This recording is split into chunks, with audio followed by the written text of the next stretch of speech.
this one time, being alone at home and the blackout. No street lights, no house lights, leaving me daunted in that pitch dark atmosphere. I could barely decipher the frail outline of objects in my room. The darkness and the silence pressing my ears.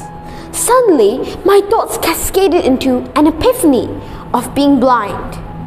My fear morphed into an even more intriguing question. What if right now I lose my sight forever? What would I miss to see? Honorable judges, let me introduce you to this amazing person who has undoubtedly changed the way I perceive my life. Helen Keller. She lived for 87 years, but from the age of 19 months, she was blind and deaf. When I first read about her life story, and the tragedy of her life, my eyes were welled with tears. Kelly's situation seems hopeless. But she encounters Miss Sullivan, her tutor. Miss Sullivan, with her gentleness and patience, teaches Keller using the sense of touch. Keller was not just a woman with courage, but also a multifaceted person. She learned how to read, speak, and understand other people. She wrote 12 books, essays, and gave hundreds of lectures. In this memoir, 3 Days to See, Keller gives a remarkable answer to the question I've been pondering on that blackout day. A statement like, "I've often thought it would be a blessing if each human being was stricken blind and deaf for a few days." Think about it. Wouldn't the darkness make us appreciate sight? And the silence teaches us the joy of sound? Another powerful statement that immediately captured my attention.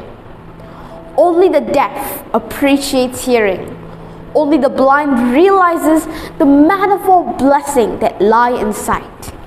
This had made me understand Keller's struggles with blindness and deafness.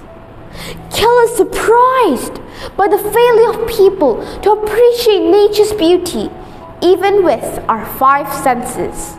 She asks us, how is it possible to walk for an hour through the woods and see nothing worthy, when I, who cannot see, find hundreds of things to interest me through mere touch?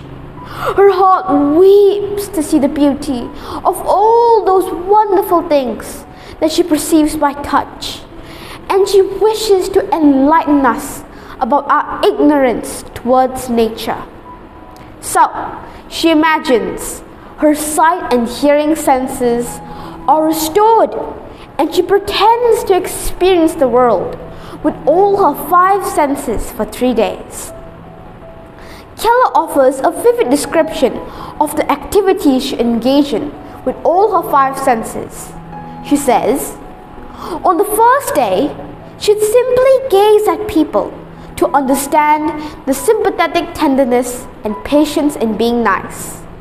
People like Miss Sullivan, whose kindness, gentleness, and companionship had made her life worth living. On the second day, she'd rise at dawn to experience the miracle by which night is transformed into day. On the third day, Keller wishes to enjoy her gift of sight on the workaday world. Surrounded by green lawn, lacy structure of steel, busy boats, the river, and listening to voices of men, wives, and children. The diversity of these features shows that nature's beauty is everywhere. Keller's resilience and determination transformed her tragedy into triumph that made her life purposeful. Let me challenge you to read this book, and I bet these 159 pages will provoke you to reflect on your life and the beauty around you. It'll encourage you to prioritize your time with your loved ones and people you truly care about. It'll create a mixed sense of empathy towards people with disabilities. It will also teach you to be more patient and compassionate towards others. Many of us ignore the significance of nature until we are pushed towards a turning point. But why wait? Here is a story that will inspire you to make that change you wish to see the world become. It'll make you make the most of every sense, even as simple as, like me, gazing at the colors of the morning sky on my way to school. I'm Bryden from SJKC Singhua, and thank you for listening to my review.